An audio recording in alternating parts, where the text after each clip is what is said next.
Milo lay curled up on the thin blanket inside his kennel, his chest rising and falling in shallow breaths. The shelter's fluorescent lights hummed softly overhead, casting a pale glow over the rows of cages lined up on either side of the narrow hallway. Outside, the muffled sounds of other dogs barking, people chatting, and footsteps echoed faintly through the walls, but inside his little cage, Milo felt a world away. He pressed himself tighter against the corner, hoping to become invisible. The shelter had been his home for nearly 6 months now. 6 long months of waiting, watching, and hoping for a second chance. One he was too timid to ask for. Milo was not like the other dogs. He wasn't the one who wagged his tail eagerly when visitors passed by, nor was he the one who barked joyfully at every sound. Instead, he was quiet, shy, and cautious, the kind of dog who melted into the shadows when strangers approached. He had come to the shelter in a battered state. Thin, scared, and unsure of the world, Milo had clearly known hardship before he arrived here. The shelter staff guessed he had been abandoned by a previous owner who couldn't handle his nervousness. Or maybe Milo had been astray, lost, and confused in a world that moved too fast for him. Either way, the past didn't matter anymore. What mattered was the present. And for Milo, the present was a cage, a blanket, and the distant hope that someday someone would see past his timidity. A soft tapping noise interrupted his thoughts. "Hey there, Milo," came a gentle voice. It belonged to Clara, one of the shelter volunteers who visited the kennels every morning to clean and feed the dogs. She had a kind face framed by curly brown hair and always spoke softly, as if afraid to startle the shyest dogs. Clara knelt down beside Milo's cage and slowly extended a hand through the bars. Milo didn't move. He didn't even lift his head. But Clara didn't give up. She reached into her pocket and pulled out a small biscuit, holding it just within Milo's reach. "Good boy," she whispered. "You can take it if you want." Milo's nose twitched. The smell was delicious, but fear held him back. The world beyond the cage seemed too big, too loud, and too unpredictable. Clara smiled warmly. "It's okay, Milo. No rush." She stayed, there for a few moments longer, humming softly, her presence calm and steady like a soft breeze on a warm day. Slowly, ever so slowly, Milo inched his head forward and took the biscuit from her fingers. "That's my brave boy," Clara said quietly, her eyes shining with encouragement. She stood up and walked away down the hallway, leaving Milo with a small flicker of hope in his heart. Life in the shelter was a constant routine. Wake up, eat, walk, rest, repeat. But to Milo, it was overwhelming. The other dogs had stories too, stories of escape, loss, hope, and survival, and they often showed it. There was Max, the boisterous golden retriever who loved everyone and greeted every visitor like a lifelong friend. There was Bella, the tiny terrier with eyes full of fire and a bark that echoed down the hallways. And then there were many more, each with their own personalities, but all eager for a new home. Milo kept to himself, watching the world from his corner. He didn't have the confidence to play with the others or seek attention. His tail rarely wagged, and his ears often laid flat against his head. Some days, the shelter felt like a prison. On rainy afternoons, when the shelter grew quiet, Milo would stare through the small window on his kennel door, watching the raindrops race each other down the glass. He wondered what the outside world was like, the one beyond the fences and walls. He remembered faint flashes of a time when he wasn't so afraid, times when he had a family, a warm bed, and gentle hands that stroked his fur, but those memories felt like distant echoes. Tonight, like many others, Milo huddled down and tried to stay small. The shelter director, Mr. Harris, was a sturdy man with salt and pepper hair and a heart as big as the sky. He often came to check on the dogs and talk to the volunteers. One afternoon, he stopped by Milo's cage and crouched down to look at him. "Milo," he said kindly.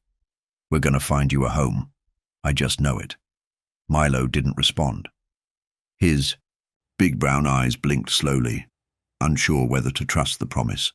Mr. Harris sighed softly. "You're such a good dog, just waiting for the right person to see you." He turned and walked away, leaving Milo once again in the silence.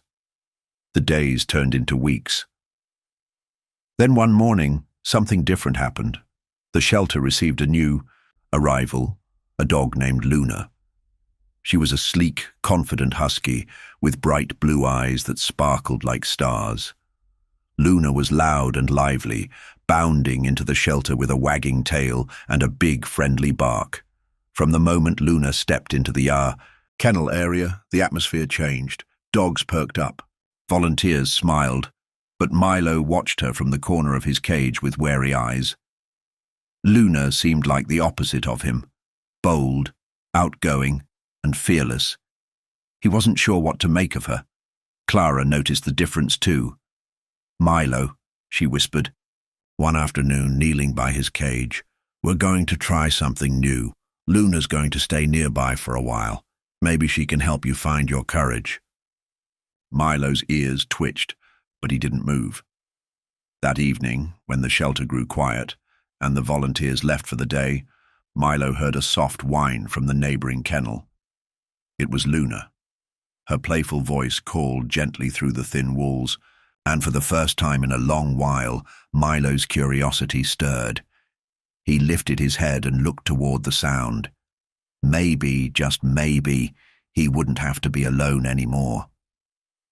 The shelter smelled of damp concrete, old blankets, and a faint hint of antiseptic. Yet there was something new in the air, a kind of energy that had not been there before. It arrived with Luna. The moment Luna stepped into the shelter's kennel area, the atmosphere shifted. She trotted confidently beside the volunteer carrying her crate, her fluffy tail waving like a banner of joy.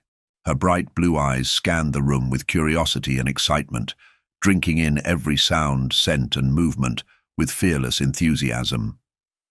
Clara, who was cleaning Milo's kennel that morning, stopped for a moment and smiled. "Well, Luna, you certainly know how to make an entrance." Luna's playful bark echoed down the hall, drawing attention from every dog who heard it. Even the usually boisterous Max paused his endless tail wagging to watch the newcomer with interest. Inside his cage, Milo lifted his head at the sound, his ears twitching nervously. Luna was everything Milo was not. Where Milo was timid and hesitant, Luna was bold and outgoing. Where Milo stayed quiet, Luna filled the space with energy.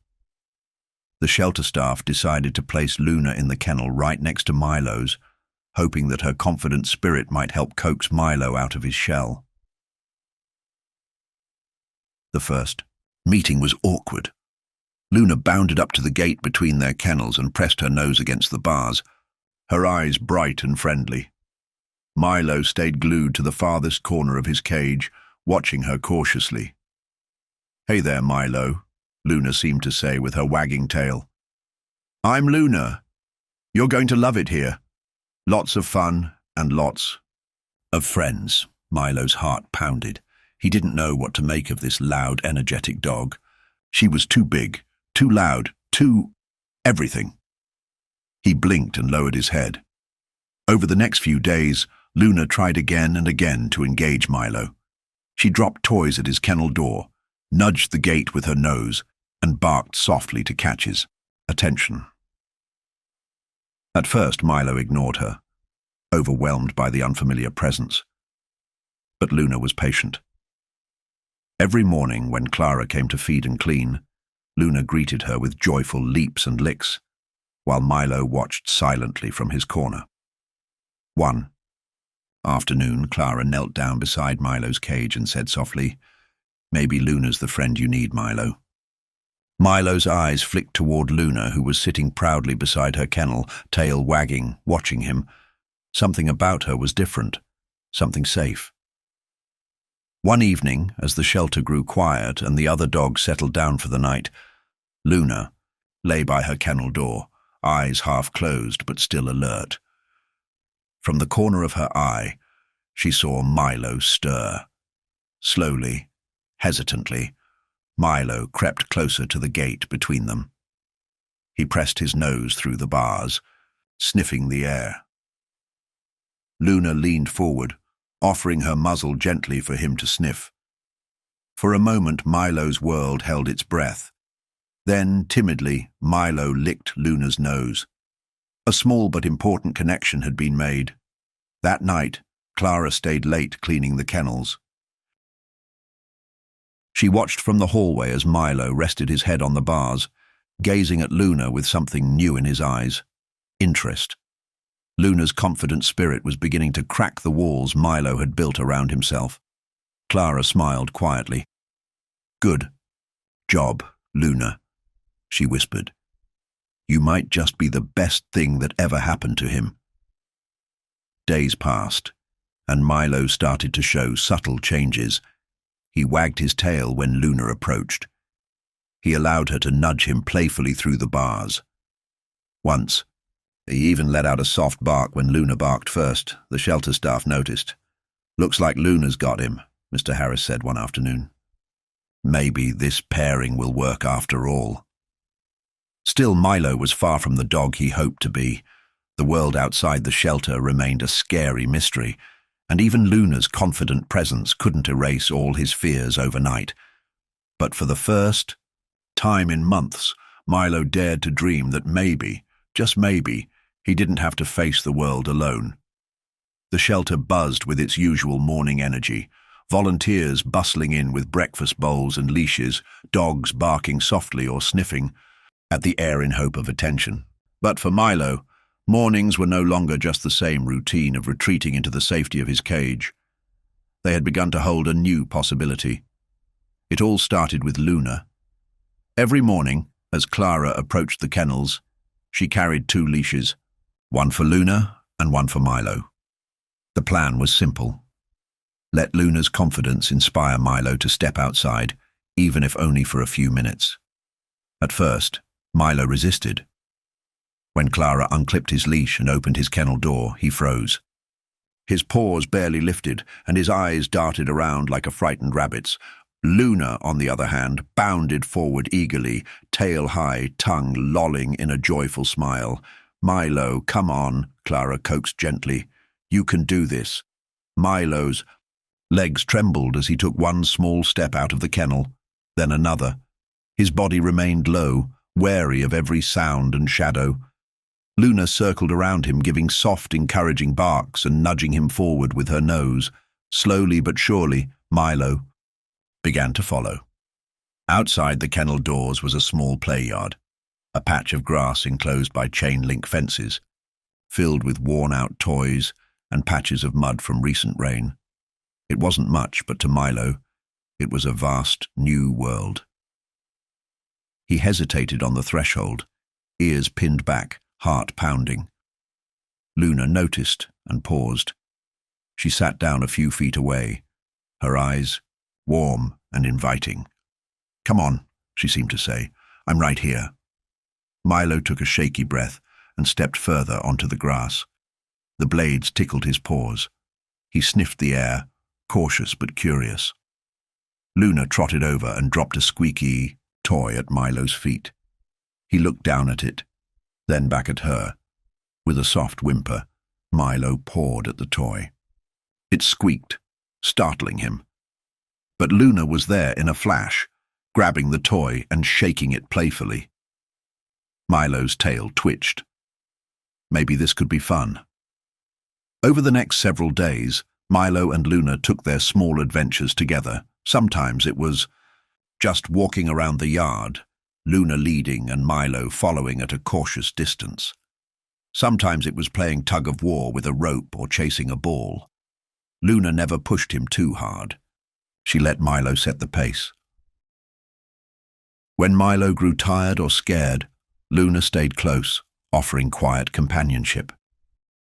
Milo began to look forward to their time outside the kennel, the familiar scent of grass and fresh air mixing with the comforting presence of his friend. One afternoon, after a long walk around the yard, Milo settled down beside Luna under the shade of a small tree. His breathing slowed, and for the first time, he lifted his head without fear. "See?" Luna's bright eyes seemed to say. "The world's not so scary when you have someone by your side." Milo gave a small wag of his tail. It was a small victory, but it felt huge to him. Back inside the shelter, Clara took notes on Milo's progress. She smiled as she watched the two dogs interact. "This is what we hoped for," she said softly to Mr. Harris. "Luna's gentle confidence is giving Milo the courage he needs." Mr. Harris nodded. "It's amazing to see the change. He's still shy, but there's a spark now." That evening, as the shelter lights dimmed and the dogs settled in for the night, Milo lay beside Luna in their kennels, a quiet warmth spreading through him. He wasn't alone anymore, and for the first time in a long time, Milo believed he might just be ready to face the world, one small step at a time. The shelter was full of noises, the chatter of volunteers, the rustle of blankets, the excited barking of dogs. But for Milo, the loudest sound was the steady, calm heartbeat of Luna lying beside him in their shared kennel. At first, it had been strange to have someone so close, so lively. But now, Luna's presence was a constant source of comfort, like a lighthouse guiding him through the fog of his fears. It wasn't just the shelter anymore. Milo's world was beginning to stretch beyond the cramped cage walls. One morning, Clara arrived with a soft smile and a new plan. "We're going to take you both to meet some visitors today," she said, clipping leashes on both dogs. "Don't worry.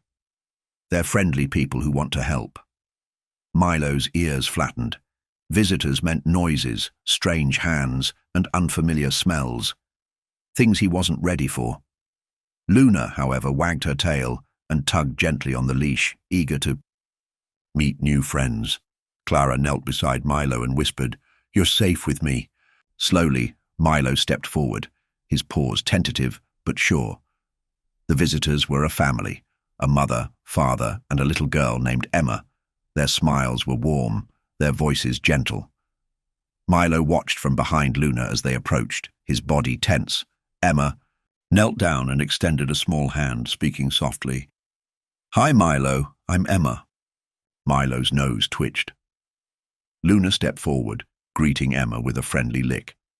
Encouraged by Luna's example, Milo inched closer, his tail giving a cautious wag. Emma offered a treat, and after a long moment, Milo took it from her fingers. It was the first time in a long while that Milo had allowed a stranger to touch him. Later, when the visitors left, Clara sat with Milo and Luna. "You're doing great, Milo," she said. "It's okay to trust again." Milo's eyes were soft. For the first time, he let himself believe that the world might not be so scary. That night, Milo dreamed of a place he barely remembered. A warm home filled with laughter, soft blankets, and gentle hands that once held him close. He saw flashes of a time before fear, before loneliness. A family he had lost. But Luna was there. Her steady presence was a reminder that even when the past was painful, the future held promise. With her by his side, Milo found the courage to trust again.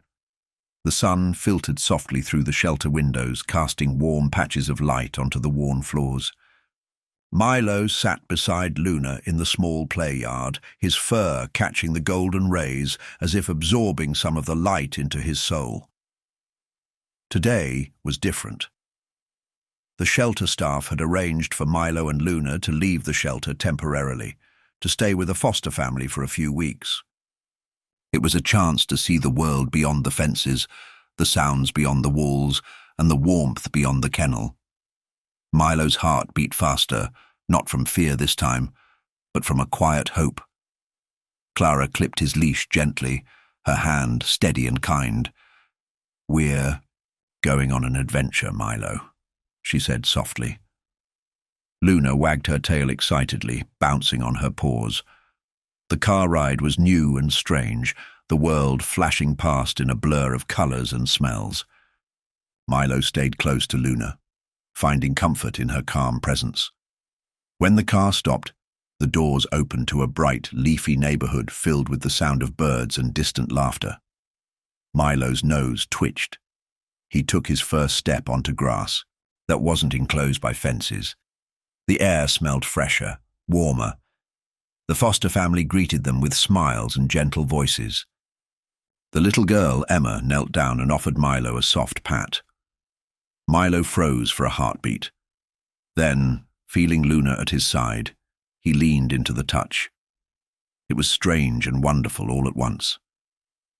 Days passed in a blur of new experiences, walks through quiet streets, sun-dappled naps on soft rugs, gentle pats, and kind words. Milo was learning what it meant to be more than a shelter dog. He was learning what it meant to belong. One evening, as Milo lay curled up beside Luna on a cozy bed, he realized something profound. The world was big, sometimes scary, but it was also full of kindness and warmth, and with Luna by his side, he was ready.